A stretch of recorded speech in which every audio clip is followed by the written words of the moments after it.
In this video, we are going to see how we can find the feedback option or support option on TikTok. So if you want to give any feedback of any problem that you're facing on TikTok, or if you want any support or help, here's how you can easily do it.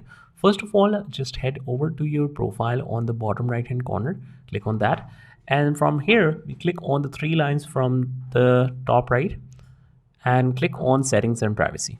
Now, once we are in the settings and privacy, we just need to scroll down until we see the help center in the support and about. Click on help center and we click on report a problem. Now, once it loads up, you can find the solution of the problems or click on need more help. You can select the type of help you need. For example, you want to interact.